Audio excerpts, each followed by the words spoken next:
माँ जानकी ने प्रभु श्री राम को देखा और राम जी ने मैया जानकी को। देखते ही देखते काफी समय हो गया। मैया ने सोचा अब हमें चलना चाहिए। मैया ने हृदय में प्रभु श्री राम के उस चित्र को अंकित किया और प्रभु श्री राम को प्रणाम करके माँ वहां से चली गई, चल पड़ी। यहाँ प्रभु श्री राम भी अपने हृदय में जानकी मैया को अंकित करते हैं। अब दोनों जा ही रहे थे, तब तक एक चतुर सखी बोल पड़ी, क्या कहा कि कल हम इसी समय आएंगी। अरे जा रही थी तो चुपचाप चले जाना था, बोलने की क्या आवश्यकता थी। लेकिन वो राम जी लक्ष्मण जी को सुनाते हुए जा रही हैं कि कल हम इसी टाइम पे आएंगे, आप लोग भी आ जाइए। जानकी मैया वापस गौरी पूजन करने गई। माँ को पुष्पों का माला पहनाया। जैसे ही जानकी मैया ने वो माला गौरी मैया को पहनाया, वो माला टूट के गिर गई। माँ को आशीर्वाद मिल गया कि जाओ वही धनुधारी आपके वर होंगे। माँ जानकी प्रसन्न होकर के वहां से चली। भगवान राम गुरुदेव के पास आए, आकर की सारी बातें बताई। कहते हैं गुरुदेव, हमारे रघुकुल की परंपरा है कि हम स्वप्न में भी किसी स्त्री का दर्शन नहीं कर सकते, लेकिन ना जाने क्यों आज वाटिका में जब मैंने जानकी को देखा, ना जाने क्यों हमारा मन उनकी ओर बार बार आकर्षित हो रहा है। गुरुदेव ने आशीर्वाद दिया, स्वप्न मनोरथ होई तुम्हारी, आपकी मनोकामना पूर्ण हो। जानकी मैया वापस महल में गई। आरती प्रसाद के बाद सभी ने शयन किया। प्रातः काल हुआ और आज भगवान श्री राम, लक्ष्मण जी और विश्वामित्र जी तीनों लोग कहाँ पहुंचे? रंगभूमि में आए। जनक जी ने बड़ा ही आओ भगत सत्कार किया। विश्वामित्र जी ने जनक जी से कहा, महाराज आपने बड़ी ही अच्छी व्यवस्था की है, बड़ा ही सुंदर इंतजाम किया है। अब महाराज जनक प्रशंसा सुनकर के प्रसन्न हो गए और उस सभा में जो सबसे ऊंचा सिंहासन था वहां पर विश्वामित्र जी, लक्ष्मण जी और राम जी को बिठाया। अब यहाँ मैया जानकी हाथ में वरमाला लेकर के आती है और उनकी नजरें प्रभु श्री राम को ढूंढ रही हैं। मैया चारों तरफ देखती हैं। तब तक एक चतुर सखी कहती है, जानकी आप जिसको ढूंढ रही हैं वो नीचे नहीं, वो देखिए एकदम ऊपर बैठे हुए हैं। अब मैया जानकी ने जैसे ही दृष्टि डाली तो देखा विश्वामित्र जी के बगल में एक तरफ राम जी और दूसरी तरफ लक्ष्मण जी बैठे हैं। मैया जानकी देख करके प्रसन्न हो गई, मानो मैया को आज नेत्रों का खजाना प्राप्त हो गया। मैया अपने स्थान पर बैठ गई। जनक जी ने अपने दूतों से कहा, हमारा प्रण सुनाया जाए। जनक जी के दूत उस सभा के मध्य खड़े हुए और सामने शिव जी का पिनाक रखा हुआ था, धनुष रखा हुआ था। दूतों ने कहा, आज जो शिव जी के पिनाक को खंड खंड करेगा उसी से जानकी जी का विवाह संपन्न होगा। अब तो महाराज जितने भी राजा उस सभा में बैठे थे सब लगे अपनी धोती बांधने। कहीं ऐसा ना हो कि हम शिव जी के पिनाक को उठाए हमारी धोती ही थी। सब लगे अपने इष्ट देव को मनाने। महाराज प्रभु आज इज्जत बचा लीजिएगा। अब सब बारी बारी से धनुष को तोड़ने के लिए आगे बढ़े और महाराज धनुष को तो उठाना बहुत दूर की बात है, धनुष अपने स्थान से तिल मात्र हिला तक नहीं। महाराज तोड़ना तो बहुत दूर की बात है। सब राजाओं ने धनुष की हाथों अपनी कृति गवा करके वापस बैठ गए। तब तक एक राजा ने कहा, क्यों ना हम सब मिल करके एक साथ इस धनुष को उठाएं। तब तक दूसरे राजा ने कहा, ये बताओ सब मिल करके जब धनुष को तोड़ेंगे तो विवाह किससे होगा? कहा, उसका भी उपाय है। धनुष को तोड़ने के बाद हम सब आपस में युद्ध करेंगे और जो एक बच जाएगा उससे विवाह संपन्न हो जाएगा। और सारे राजा एक साथ दौड़ पड़े महाराज कि भूप सहस दस कहीं बारा, भूप सहस दस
सब राजा एक साथ दौड़ पड़े उस धनुष को तोड़ने के लिए, लेकिन शिव जी का पिनाक तो अपने स्थान से तिल मात्र हिला तक नहीं।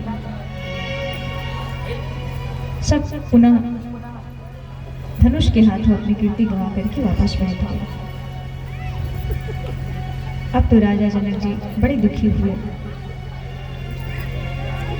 बड़े उदास मन से कहते हैं, कीर्ति वर्णन करने योग्य है।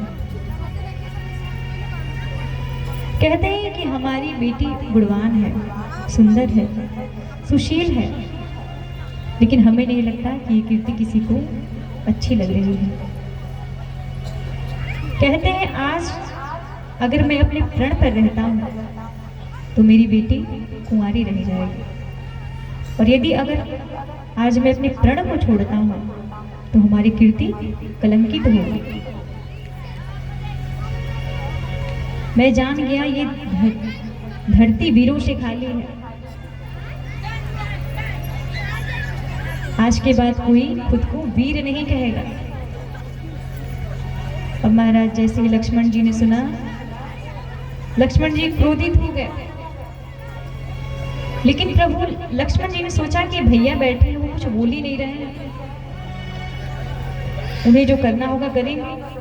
तो पहली बार जब लक्ष्मण जी को क्रोध आया तो शांत हो गए।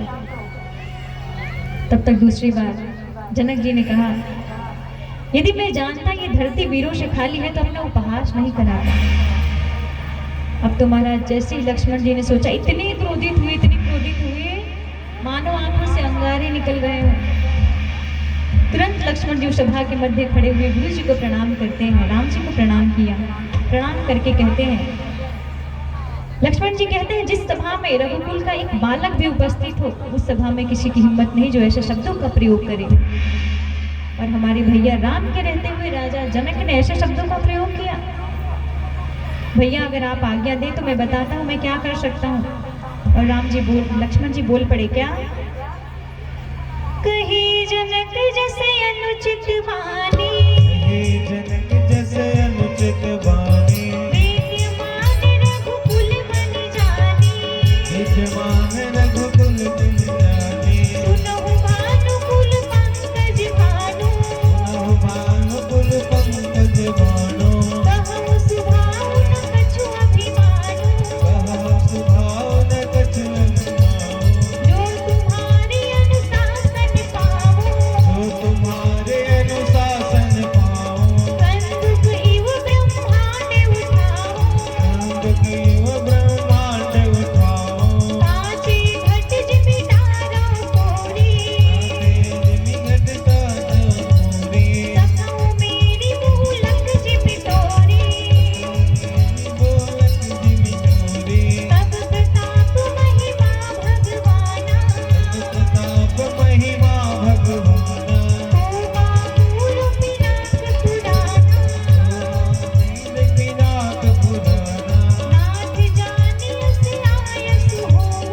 नाथ जानियस आयस होऊं, कौतुक करो बिलोकिय सोऊं, कौतुक करिय बिलेकिय तोऊं, कमल नाद जिमि चाप चढ़ावा, कमल नाम जिनि नाम चढ़ावा, जो जन सत प्रमाण लय धावा, जो जन सत ब्रह्मांड लय धावा, जो जन सत प्रमाण लय धावा।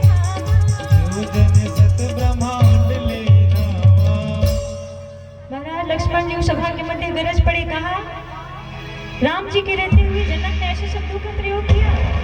जिस प्रकार से एक छोटा सा बच्चा अपने हाथ में गेंद को उठा लेता है, उसी प्रकार से वे पूरे ब्रह्मांड को अपने हाथ में उठा लिया। और जनक ने धनुष को तोड़ने की बात कही, यदि आप आज्ञा दे भैया तो मैं बताता हूँ, मैं अभी इसी क्षण शिव जी के इस पिनाक को उठाऊं, खंड खंड करके दूर प्रमाण तक लेकर के जाऊं। और मैं लक्ष्मण यदि ऐसा ना कर पाया तो भैया ये लक्ष्मण आपके चरणों की सौगंध खा करके कहता है कि लक्ष्मण आज के बाद धनुष धारण नहीं करें। अब तो महाराज जैसे ही लक्ष्मण जी क्रोधित हुए, जनक जी मुस्कुरा पड़े। विश्वामित्र जी ने प्रभु श्री राम से कहा, अरे लक्ष्मण को जल्दी बुलाओ, वो इतने क्रोधित थे कि ऐसा ना हो कि धनुष वही तोड़ दे, जल्दी बुलाओ। राम जी ने लक्ष्मण जी को बुलाया। और राम जी ने कैसे बुलाया? नेत्रों से इशारा किया कि लक्ष्मण आ जाओ, आओ हमारे पास आकर के बैठो, धनुष तोड़ना नहीं है, आ जाओ मेरे पास आकर के बैठो। राम जी बोल पड़े क्या कि सोया ही रघुपति लखनऊ निवारे, सोए रघुपति लखनऊ निवारे, प्रेम समेत निकट बैठारे, प्रेम सहित निकट बैठाए, विश्वामित्र समय शुभ जाने, विश्वामित्र समय शुभ जाने, बोले अति स्नेहमय वाणी, बोले अति स्नेहमय वाणी, उठो राम बन जहु भव चापा, उठहु राम भर जहु भव चापा, उठो राम बन जहु भव चापा, उठहु राम भर जहु भव चापा, मीटहु तात जनक परितापा, मेटहु तात जनक परितापा, मीटहु तात जनक परितापा, मेटहु तात जनक परितापा, मीटहु तात जनक परितापा। मेटहु तात जनक परितापा। बोलिए श्याम रामचंद्र भगवान की। जय। भगवान राम उठे, सबसे पहले गुरुदेव को प्रणाम किया, अयोध्या में जो गुरु जी थे उनको प्रणाम किया, और धनुष जी के पास जाकर के धनुष भगवान की 5 बार परिक्रमा की। अब यहाँ जानकी मैया का एक एक क्षण बिताना मुश्किल था महाराज। जानकी मैया ने धनुष भगवान से निवेदन किया, कहा प्रभु आप हल्के हो जाइए। धनुष भगवान ने कहा कितना? 1 किलो? कहा नहीं, और हल्के हो जाइए। आधा किलो? और हल्के हो जाइए। कितना? 100 ग्राम? नहीं, और हल्के हो जाइए। धनुष भगवान ने कहा जब इतना भार नहीं उठा सकते तो ये धनुष क्या तोड़ेंगे? मैया जानकी कहते हैं हम अपने नाथ के स्वभाव को जानते हैं। कब जाना? पुष्प वाटिका में जब ये पुष्प ले रहे थे तो पुष्प लेते समय भी इनके माथे से पसीना टपक रहा था। और महाराज जिसको पुष्प लेने में भी पसीने छूट रहे हो वो भला धनुष क्या उठाएगा? धनुष भगवान ने कहा ये बताइए मैं अपना भार कहाँ डालूं? जानकी मैया ने कहा इस सभा में जितने भी कपटी राजा बैठे हैं सबके माथे पर अपना भार डाल दीजिए। अब धनुष भगवान ने सभी कपटी राजाओं के माथे पर अपना भार डाला और हल्के हो गए। अब प्रभु श्री राम धनुष भगवान के पास आए, 5 बार परिक्रमा किए। परिक्रमा करने के बाद जिस प्रकार से गरुड़ एकटक सर्प को देखता है अपना ग्रास बनाने के लिए, उसी प्रकार भगवान राम एकटक उस शिव जी के पिनाक को देख रहे हैं। अब लक्ष्मण जी ने कहा हे दिग्गज, हे दिक्पाल, हे वारा, हे कश्यप, आप सबके सब मिलकर के इस धरती को पकड़ लीजिए। कहीं ऐसा ना हो कि हमारे प्रभु श्री राम धनुष को उठाएं तो ये धरती ऊपर आ जाए। लक्ष्मण जी बोले और धरती को अपने पैरों से जोर से दबाने लगे। अब इधर भगवान श्री राम आए, शिव जी के उस पिनाक को बिल्कुल बीच से देख रहे हैं और जैसे ही देखें एक बिजली की गर्जना हुई, एक ऐसी चमक हुई, एक ऐसी कड़क हुई महाराज। उस 2 मिनट की चमक में प्रभु श्री राम ने उस धनुष जी के, शिव जी के धनुष को उठाया, उस पर प्रत्यंचा चढ़ाई और खंड खंड कर दिया। बोलिए श्याम रामचंद्र भगवान की। भगवान राम ने उस शिव जी के धनुष को तोड़ दिया। गोस्वामी जी कहते हैं शांत हो जाइए, आज प्रभु श्री राम ने भगवान शिव के उस धनुष को तोड़ा है। महाराज जनक ने आदेश दिया जानकी को लाया जाए। अब जानकी मैया आई। अब जितनी सखियां थी सब प्रभु श्री राम के आगे पीछे। अब तो महाराज राम जी जमाई जी बन गया है। सखियां आती हैं मैया जानकी को लेकर के। अब माँ जानकी यहाँ प्रभु श्री राम से मन ही मन वार्तालाप कर रही है। कहती है प्रभु एक बात बताइए, खेती यदि सूख जाए उसके बाद खूब वर्षा हो तो क्या उस वर्षा का कोई लाभ है? राम जी ने कहा नहीं। तो हमें एक बात बताइए, यदि हमारे प्राण छूट जाते उसके बाद आप धनुष तोड़ करके क्या करेंगे? राम जी ने कहा हम धनुष तोड़ने थोड़े आए थे, हम तो देखने आए थे। मैया ने कहा ठीक है, लेकिन जब तोड़ने के लिए कहा गया तब तो तोड़ सकते थे। आप धीरे धीरे उठ रहे हैं, हाथी की चाल चल रहे हैं, आकर के धनुष भगवान की 5 बार परिक्रमा कर रहे हैं, 2 बार में काम नहीं चल सकता था। माँ जानकी कहती है कि आपने धनुष तोड़ने में विलंब किया तो अब हम वरमाला डालने में विलंब करेंगे, ऐसे ही खड़े रहेंगे। अब महाराज सखियों ने सोचा लग रहा है हमारी जानकी जी छोटी पड़ जा रही है और राम जी बड़े। सखियां कहती हैं कि झुक जाइयो तनिक रघुवीर, सिया मोरी छोटी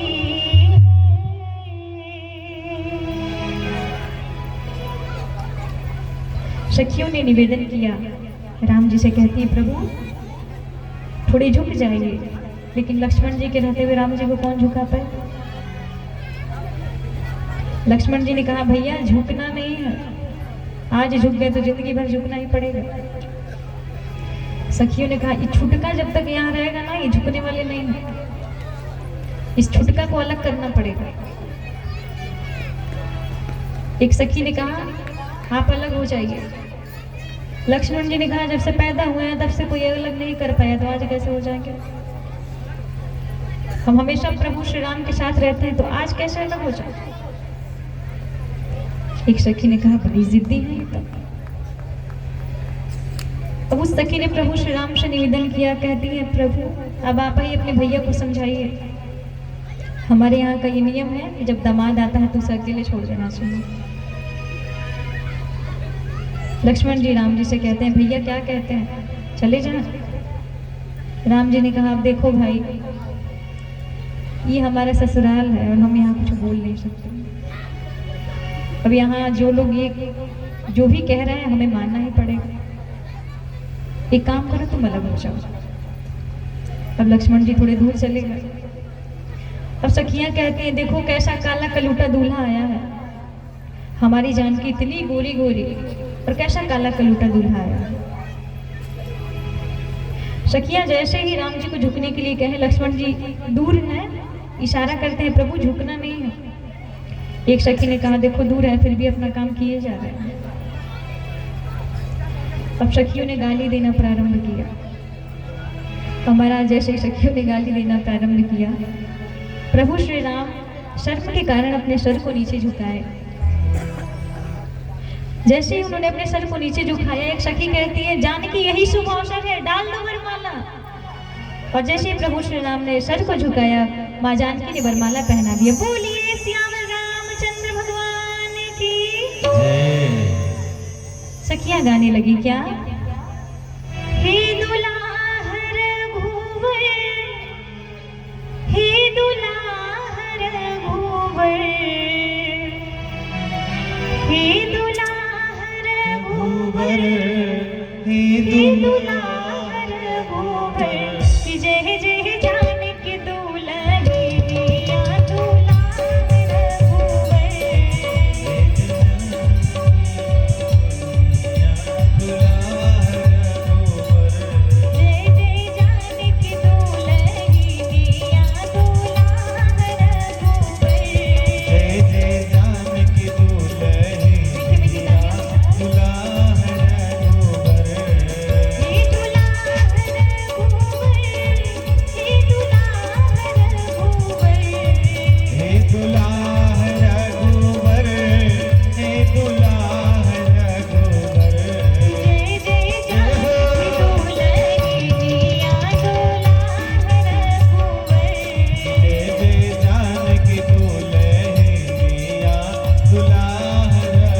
बरन जाए मनोहर जोड़ी जाए मनोहर जोड़ी सावर बर मोरी गोरी है किशोरी सावर पर मोरी गोरी है किशोरी बरन जाए मनोहर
पूरे पूरे हाथ दोनों जय हो। सभी लोग हाथ ऊपर करिए, सब लोग। बड़े भाव से। और मिला के जय ताली बजाइए। जय